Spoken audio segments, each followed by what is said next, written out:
Today, I have a very special guest on our 50's AF podcast. I want to give a warm welcome to my friend, which we have a very interesting story and a lot to talk about, Alex Dinu. Thank you for being here, Alex. Great to be here, Nicole. Yeah, you're ready? I'm ready to go. I know he's ready to go. Why Alex is here is a really interesting story. We did not start off so good. And,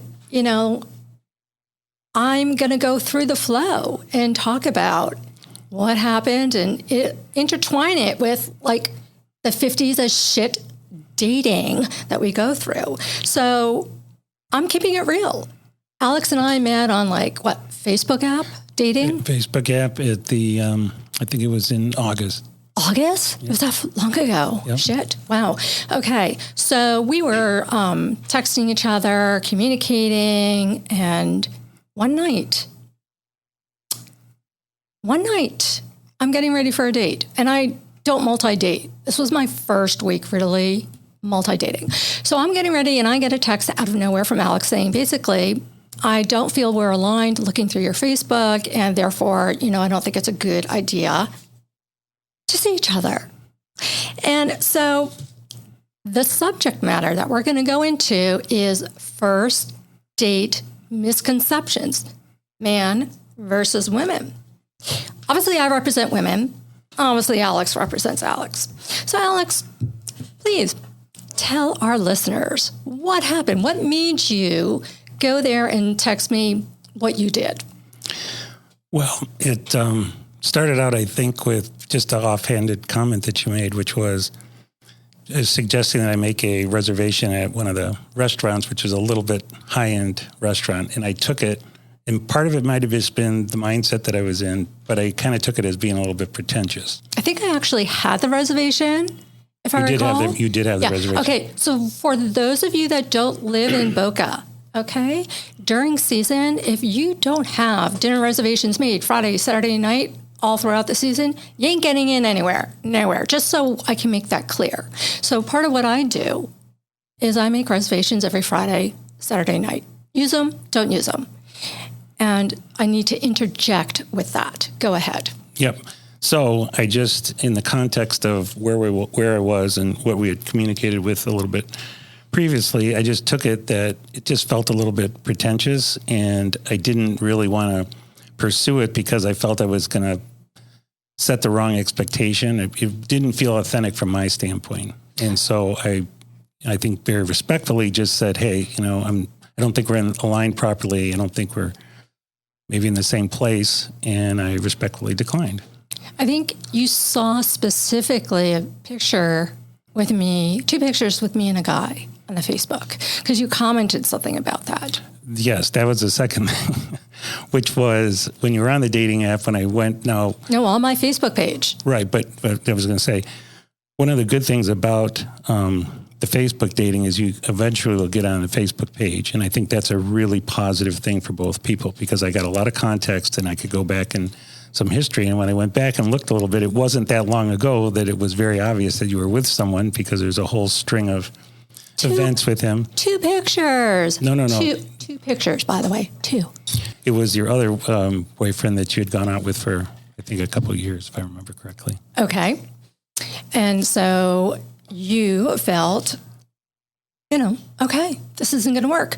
And I'm getting dressed for a date. I know this sounds kind of bad, but he had said nothing to me to allude to why he was canceling. So I reached out to him as I'm getting ready, and I'm like, hey, do you have a second? Can you tell me why?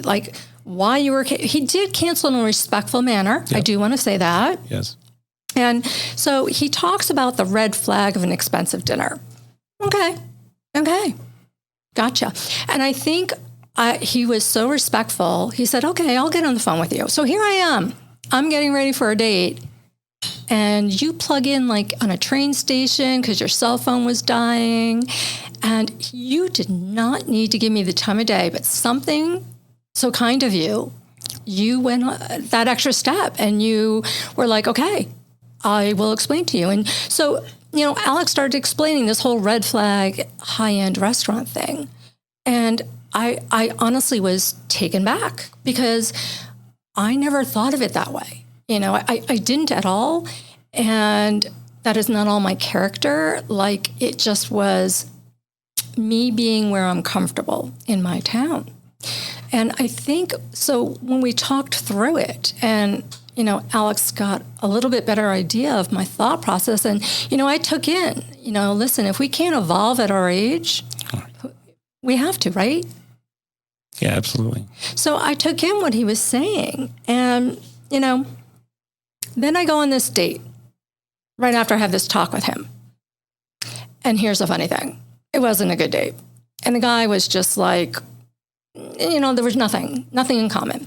And he was actually kind of obnoxious. So, and Alex knows this, so I'm fresh off the phone with Alex telling me this. And I'm like, not going to say the person's name I obviously went on a date with. And I said, I spoke to this guy. He canceled on me because XYZ. And he said, honestly, he's right. And I was like, oh my God, what am I missing here? I did not think of it that way. And so he proceeds to explain the same as Alex. It's a red flag when a woman picks a dinner at a high-end restaurant. And, I proceed to listen to this guy. And Alex will appreciate this, I'm sure, because I think I'm a good listener, right? Oh, yeah, definitely. Okay. I'm open, right? Absolutely. I think you've put me in my place a time or two. Mutually, we've been put in each other's place, but yes. Yeah. So I basically kind of finally turned to this guy that I'm like on this date with. And I'm like, okay, so you think monetarily wise, that half a paycheck at a restaurant for my little salad and my fish is asking a lot. So people will often say, let me reel this back a bit. There's many types of first dates. And this is what Alex was talking about that I skipped over. Yep. So there's the let's meet for coffee, lunch, a walk, whatever it may be. And everyone has their valid reasons why they like to do that. Alex, what are your valid reasons for wanting to do that? Well, let me address just the initial comment. There are, from a personal standpoint, I just feel like you want to be really authentic. And the location was great. The event was great. It just wasn't at the appropriate time. Now, there are guys that are completely in a different camp, right? Like they want to go do that right away because they're trying to impress. Excuse me. But I don't feel that's okay. Thanks. I don't subscribe to that. I try and stay as authentic as possible. Certainly want to go out. Ideally, though, and I know, and we should talk about this because you did illuminate a lot of things that I wasn't aware of. These shorter dates, whether it's a lunch or a coffee date or whatever, seems to make a lot of sense because you really get, the idea to what the person's like. You get a feel for the person. But the point that you made, which was very insightful from my standpoint, was, well, wait a minute, I go through all this effort to get ready and I don't want to go either do all that and just have something, very minimal, or I don't want to show up without, in essence, the A game. So that was a very good argument on the other side. Personally, and again, this is just for me, I think you can get a really good feel for the person, and obviously when you're meeting them live, that's ultimately what you need to do anyhow. Right. So I'm not so much about whether they have this particular dress or that particular makeup on. It's more about, getting that initial contact. So I'm okay with it if it's much more casual. But you did make a really good point, and I think it's certainly worth consideration. And I'm sure there's a lot of people that agree with that as well. I think they'll agree with both sides. I mean, what I'm shedding light on is that some people are fine meeting for coffee or lunch. I believe in this concept called pre-dating before you date. So what I mean by that is we've talked. In a perfect world, we have done FaceTime. So we've gotten to know each other. And so the one thing that no one ever knows is whether there's going to be the chemistry, right? You can't tell that necessarily until you're in person. So with that in mind, I know I can wear no makeup and I could, hang in my workout clothes. Alex met me that, no, You did not meet me that way. That's another story. The first time you met me is even funnier. But yes, to that point, Alex, the way I feel is I believe in pre-dating, pre-getting to know someone. So by the time I'm going on that date, and some people don't believe in this. Some people want to just like text you right away and say, hey, can you go out? Which I'm like, what the fuck? Just because you like my pictures, you want to take me out for a drink? I actually find that very insulting, quite honestly. That's interesting. Have you ever done that? I've done it, yeah, definitely. You just did a one-liner right away? Well, no, not right away. I mean, you have to establish some level of rapport, but at that point, it's like, yeah, we should meet for a drink or coffee or what have you. Yeah. I have guys that will just say, hey, you want to get a drink? And I find that really insulting. So guys, you know what? Even on my profile on one of my main dating apps, it says, don't send me a wink. Don't send me an emoji. A real man can articulate and put a few sentences together. I will not respond to a wink, an emoji. And guess what? 90% of the men do what? Wink, emoji, hand wave. Why? I would agree that in the context that you gave that example, it's being very lazy. So the ones if I'm doing it, I've had a number of dialogues back and forth where there's been some effort made to communicate. There's been an effort made to understand the person. So there's been some at least initial understanding of who each other are. So I agree with you. If it's just a lazy approach, then right. Yeah. So you're doing the right thing by passing on it, I think. Yeah. And guys, come on. Put in a little effort, for God's sake. I mean, come on. And, to going back to what we were talking about, why I like a dinner. So this is just me. I like to take the notion that I have taken the time to kind of, get to know you to some extent. And I like to look my best. Okay. I want to be romantic. I want to be sexy. I want to be, in an intimate environment where we can have conversation and look in each other's eyes, and not at a bar where I could barely hear you, and not just for coffee. Like, coffee to me is good. Okay. Second, third, whatever. There's just something about if you follow the pre-dating, I mean, I just think sitting across each other and me feeling confident and looking my best is just me bringing my A game. All right? Okay. Well, first of all, to begin with, when I saw you in your Pilates outfit, you are amazingly beautiful, but today you're gorgeous. So yeah. Alex never seen me in anything with no makeup, and for now we'll say Pilates outfit. Yes, I appreciate that, and thank you.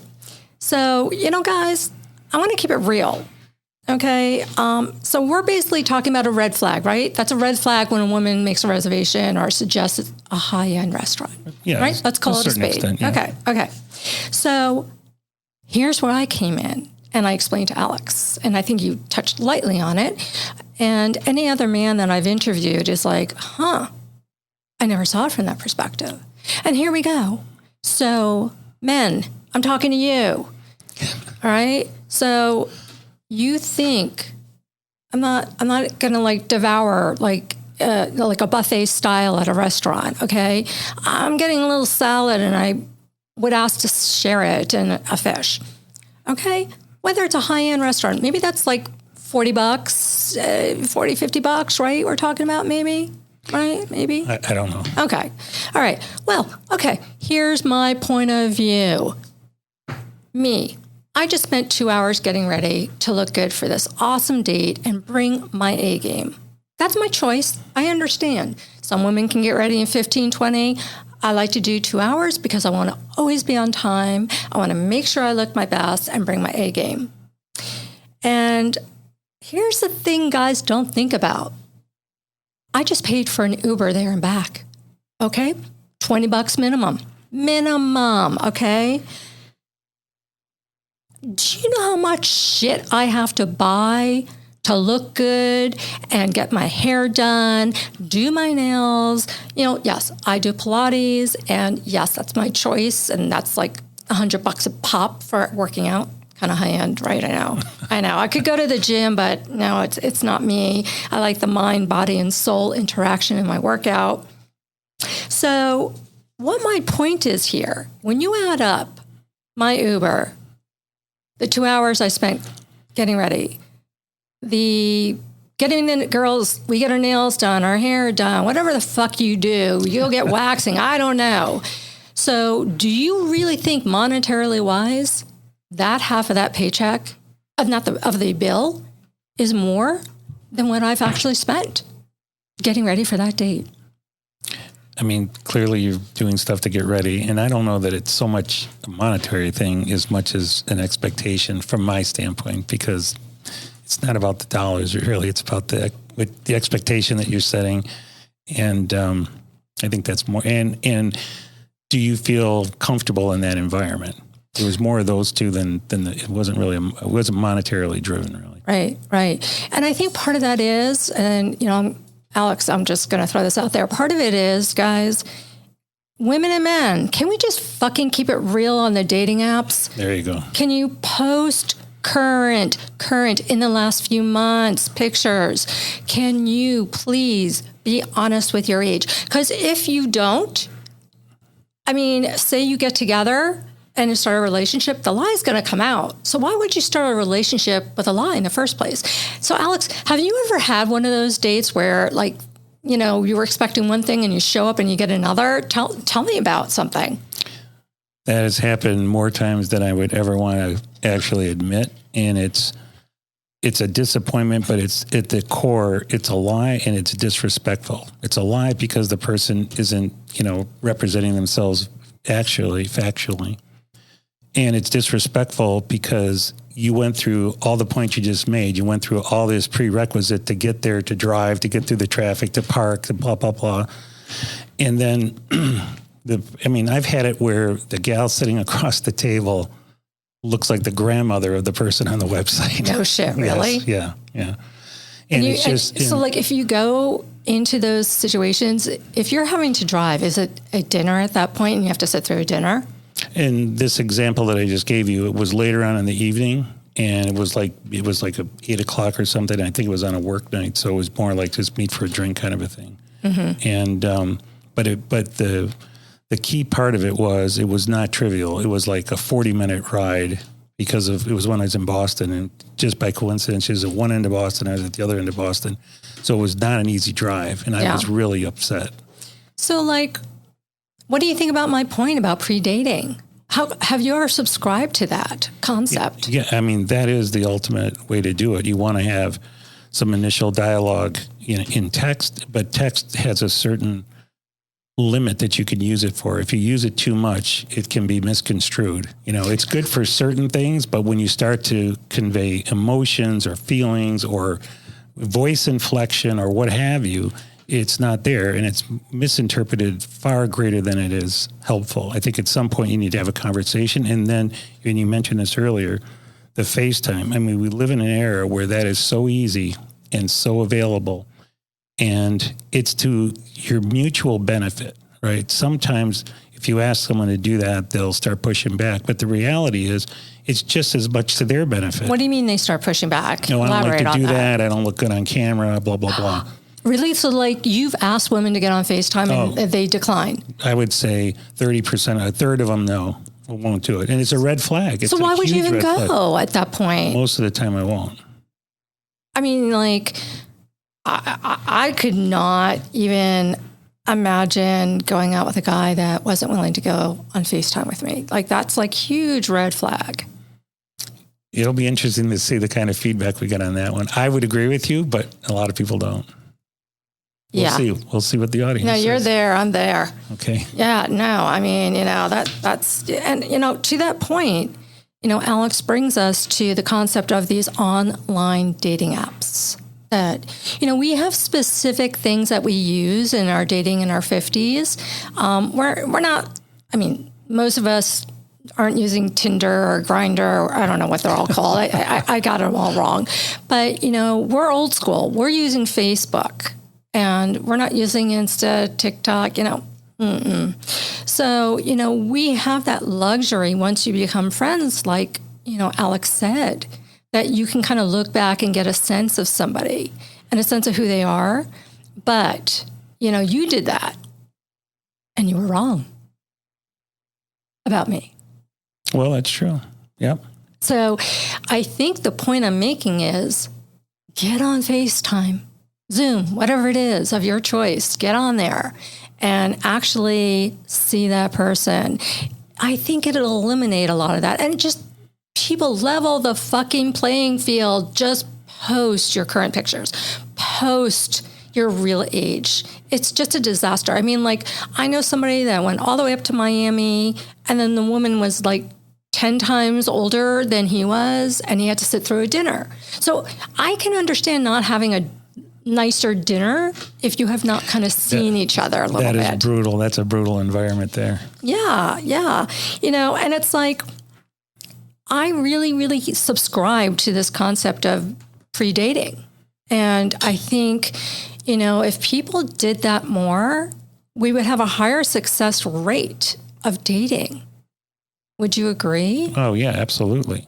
Like, since we've spoken about this, so here we are at the point of our relationship that we're building up to in this podcast is, we're like communicating for months at this point, right? Okay. Yes. And then he just dumps my ass, right? But respect that, you dump my ass, call it what it is. I mean, it's like Mr. New Year's Eve, you dump my fucking ass. And, but you took the time, and I don't know why, but I've reached out to ask you what I did. Yeah, let me just say that I don't know that I dumped you, but I definitely walked away. However, I was very appreciative and when you did reach out, and I thoroughly enjoyed the conversation that we had. And I think that's a whole nother thing about the communication and the willingness to, look past a potential bump in the road. And it actually turned out to kind of re-solidify our relationship. And then, eventually we end up sitting here talking. So here we are sitting here talking. So how do we get here? So after that, phone call that we had where Alex explained where he was coming from, he, and I spent the time talking to him as I'm getting ready. Not an easy task. Man, not easy to talk when we're getting ready, okay? I can't stand when, like, somebody's, like, calling and texting me while I'm getting ready. Just fucking leave me alone and I'll see you when I see you.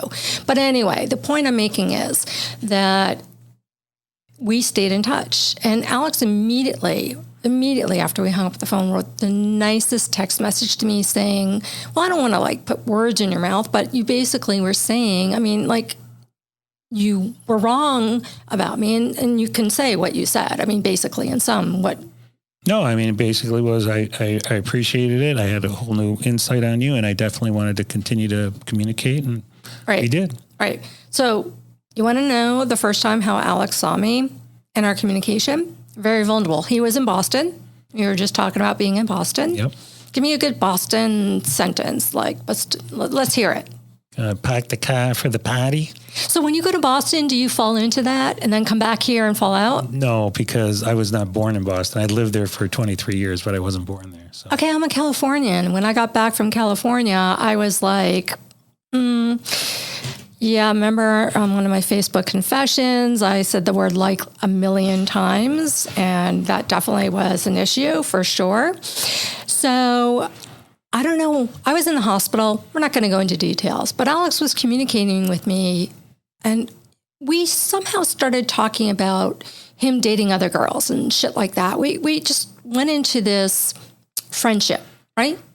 Somehow we just fell into this friendship. Well, let me just interject here for a second. When you were in the hospital, the primary reason for me reaching out is because I wanted to help you. I knew a guy that was an expert in the area that you were dealing with, and I wanted to offer that up in any way I could to help you. And then as a kind of a corollary to that, then we got talking about relationships again. So we did. And I know, how sweet was he? I mean, like, he really did. He touched base and went a step further to see how he could help me.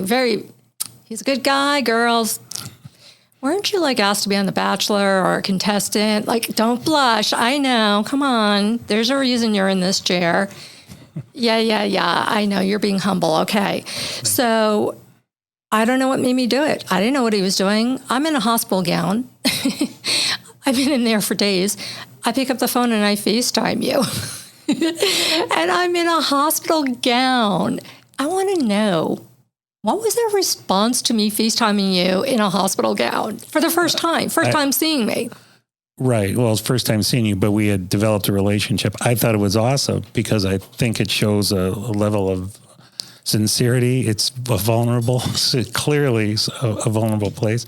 And the irony of it was, and I remember this specifically, it was really early in the morning on a Sunday because I had just taken my friends down to Logan, and I had pulled over in one of the malls in the parking lot, and I had just fallen out of bed too because I think we left at like 5 a.m. or something because I had to drive them down, and I was now driving back when you called. So I thought it was good. It's like that's as real as you can get. Yeah, it was no label Chanel gown. Let's just be clear. I don't know. Maybe I was hyped up on morphine a little bit, but I don't know. He just was approachable. And at that point, because he had been so kind, I was like, well, let's just get on FaceTime. And we did. And, it's like it opened up the doors to our communication. And then the next time we saw each other, because I started talking to him about the podcast and stuff like that. So we met for coffee. Yeah, and I had the irony of it. Yeah, the irony of it. No makeup, workout clothes. And we had a great conversation. Really good. Yeah, no, it was great. It was great. It was right after your Pilates class. Okay, I'm going to ask you a question. We never talked about this. How come you didn't ask me out after? That's a good question. I don't know. Boom, boom. Give the answer. Be honest. I think that at that point, I was much more comfortable in the environment that we were in, that the relationship that we had established. Mm-hmm. I thoroughly enjoy your company. You know that. And I think the world of you know that. And sometimes you don't want to screw that up, to be honest with you. You know what? That's a really good point. That's a really good point. I mean, when I initially met my late husband, I actually met him on an app within an hour of me joining, and I'll never forget his sentence. It was, "Enjoyed your profile, ... And I look at him up, and I'm like, he's everything perfect. I'm freshly single. I had no interest in a serious shit, A year and a half later, first date. A year and a half later. Year and a half Wow. later. Year and a half. Nicole settled down. She got the partying out of her. There was something about him that I knew, like, if I had met him, I was going to screw it up, And so we have our first date, and then we took 6 months for the second date. Wow. You want to know why? Yes. Okay. So I don't like multi-dating. I don't know. When I'm with somebody, I want to be all in. I'm not one of those people that likes juggling, and I don't need a free dinner. I can take care of myself. And I really like building a relationship and seeing where it goes. Speaking of which, I know we didn't talk about this, but what's your rule about how far in do you go into dating to decide whether you want to go further? Like, what is that gut feeling? Oh, that's a good question. I guess there's a couple parts to it. There's the initial attraction, chemistry, whatever people want to call it. Mm-hmm. That's that little spice that comes in, that little tingling kind of feeling. It's a great feeling. It's a fantastic feeling. Oh, it is. It's a good feeling. And then I think the second if you were to take it as a hierarchy, the second one I think would be, your values, right? What is the person about? What are they, what are their ethics? What's important to them? And then probably if you were to go one more down, what are their ultimate goals? What kind of a relationship are they looking for? Where are they in their particular life at this point? I mean, I can give you a recent example where I met this gal that was just, to me, I just thought she was spectacular. Is this a 3-date girl? No. Okay. He's around the town, ladies. He has no hard time getting women, let me just say. No, He's so bashful. I'm being honest. I'm being honest. Because if it was true, I wouldn't be telling you this story. Anyhow, it was one of these where, there's a very strong connection, chemistry, if you will. Okay. But I think in terms of where she was mindset-wise, she'd been in a relationship, a long-term relationship, but it ended maybe 6 months ago, and they always tell you that they're, you could tell right away. So it wasn't too soon, or it wasn't too soon thereafter that you kind of felt this imbalance, right? And you don't want to have that. You want to feel that the gal is as interested in you as you are in them. So otherwise, there's nothing worse than being in a relationship where there's a big one of the people is way up here and the other one is not there, even close to it. How long would you say it takes, or is there any guide? I mean, for me, there? it's fairly quickly, because you'll either interact and you'll get some kind of a cadence, for lack of a better term, where you're interacting and the communications feels comfortable. It doesn't feel forced. It doesn't feel too much. It's meaningful. And there's just this mutual interest in each other to continue to pursue. So I would say that you have a balance, and that there's a good level of interaction that you're both comfortable with that feels very natural. So, here's the thing. Dating in our 50s, why it's different than things we're talking about. We got to touch on that. When you're younger, you have time on your hands, right? And those of us that are out there, we want to find a life partner. We want to walk through life. Absolutely. And that's what we're looking for. So part of that is we have more life experience, more relationship experiences. We know what we must have and what we can't put up with. And I think the mistake people kind of put up with, maybe dating in their 50s, is ignoring a little bit some of the red flags because we're so freaking excited, like, oh my God, I might have found someone possibly. And eventually that red flag becomes bigger and bigger or more. Do you agree with maybe in our 50s, like, we're so set in our ways and we know what we want. So what that means is the dating pool becomes smaller in a way. Okay, so there's a couple comments there. Yes, you can overlook red flags, big red flags in your example, but I can also give you examples where, for all the reasons that you said, people are very set in their ways. A lot of them come with some type of I don't want to use the word trauma, I think that's too strong, but something that's affected. Can we call it baggage? Baggage is good. We all have it. Yeah. That'll impact their interpretation of something. And I think sometimes, unfortunately, you could do something that's just a very slight off the edge comment or action or whatever, and they'll take it to the end. And sometimes the exact opposite of what you were saying, it's not avoiding the big red flags. It's some little minutia that sets a trigger, and all of a sudden, you're on the wrong end of that.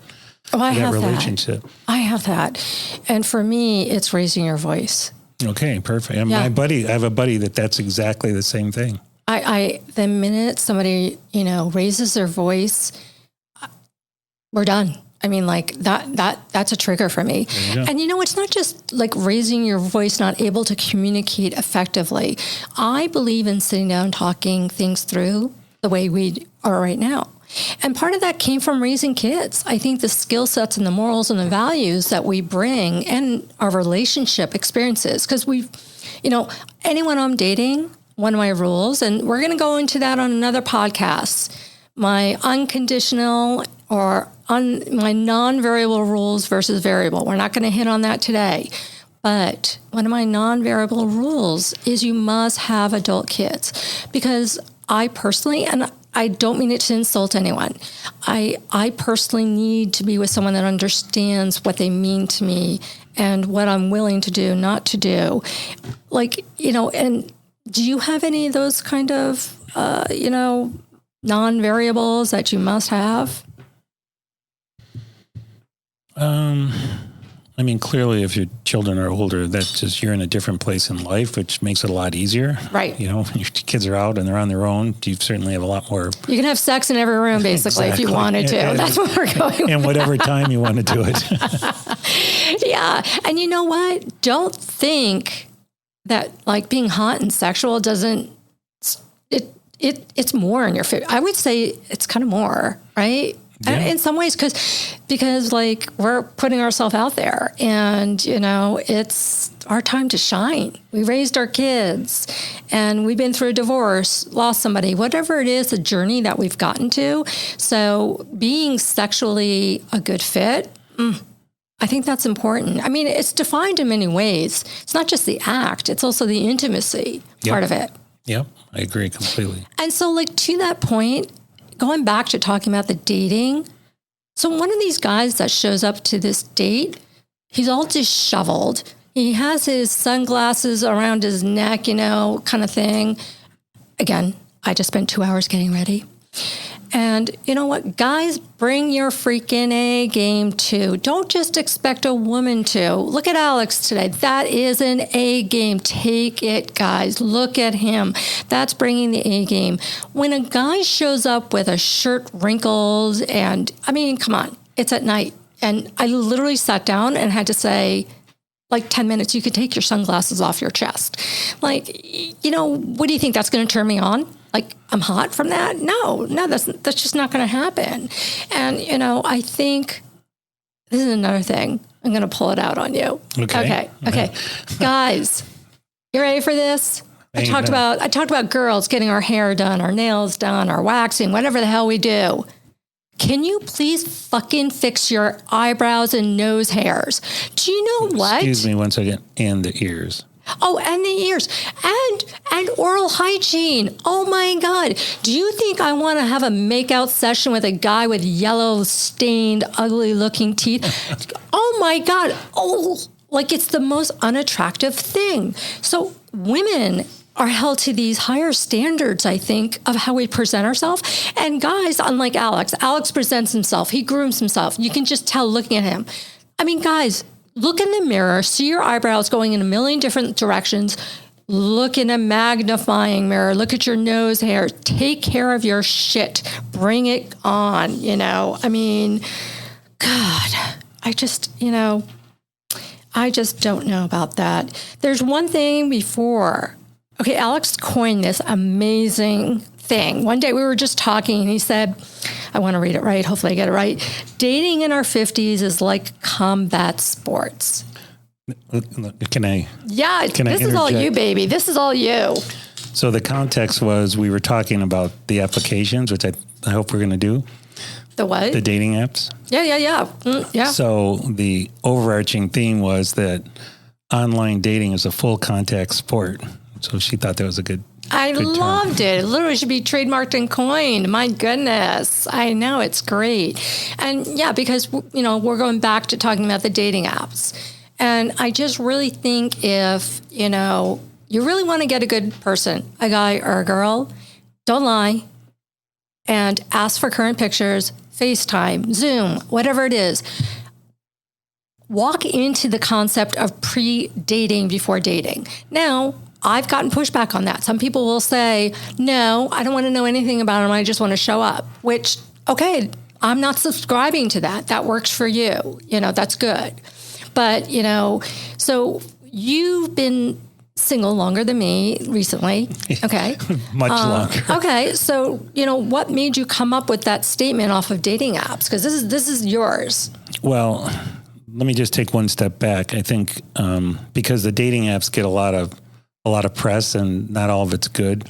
I think that what people have to realize is that they're a tool, right? And you can have a tool, a hammer, a chainsaw, whatever. You can do great things. You can, cut trees. You can cut wood. You can build a house. But you can also take a hammer and break glass or what have you, right? So it's how you use the tool, and I think people lose sight of that. These tools have tremendous reach. Everything is presented in context, right? You've got some parameters that are serving up the potential people that you're talking to, so you understand what their interests are. You've got some pictures. You can see geographically how far away they are from you. So there's all kinds of positive things. The challenge is that we have so much to talk about, and we have 5 more minutes. Okay, we'll do it quick. The challenge is that it's an inverted from a interpersonal skills, right? In that in human nature, the way we're wired is you meet somebody. So if I walk in and I see someone as beautiful as you, boom, I'm right there. So you're talking about old school. Well, so that's the last thing that happens in the dating apps. And there's a whole thing around there, but I didn't realize we only had 5 minutes. No. But what he's talking about, and we're going to finish off on this, is before dating apps, back in the day, because, we did this back in the day, is you're at a bar, you're at a party, you're meeting somebody in a real lifetime moment. So the first thing that draws you is chemistry, right? Isn't that what you say? Yeah. So you're leading with chemistry, whereas a dating app is you don't know about the chemistry until you meet.